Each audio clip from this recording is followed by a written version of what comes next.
Your 401k is a great way to invest, but there's also a lot of common pitfalls that most people fall into. Today, I'm going to show you how to avoid those common pitfalls and give you a simple, easy strategy to get the most out of your 401k retirement account.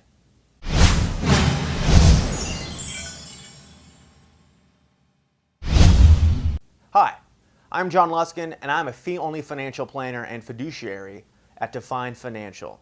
You can learn more about me at definefinancial.com and uncledmoney.com.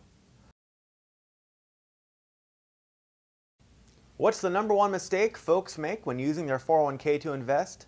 Not getting the full match. Guys, I'm talking about getting free money here. Let's not pass it up. Let's use one example.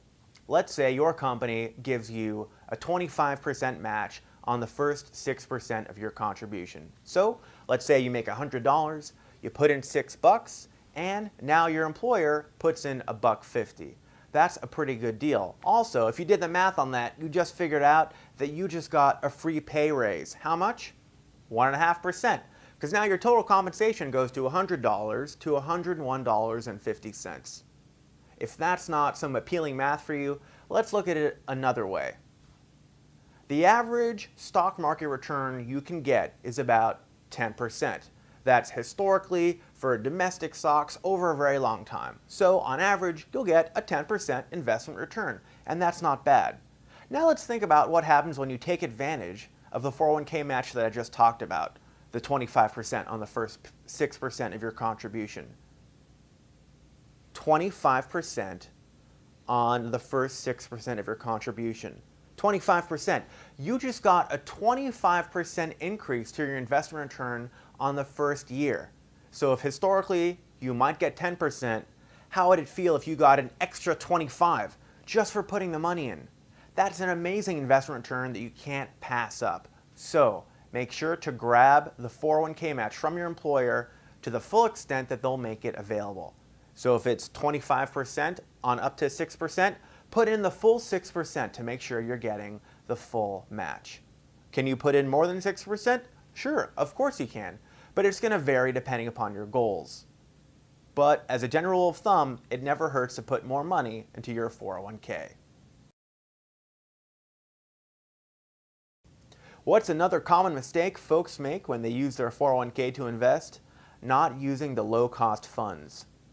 When you use a high-fee fund, you're giving a lot of money to an investment manager.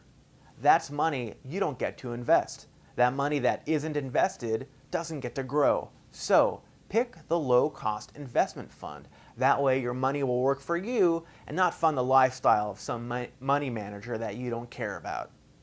How do you know which funds are high cost or low cost? Well, let's start with a simple rule of thumb.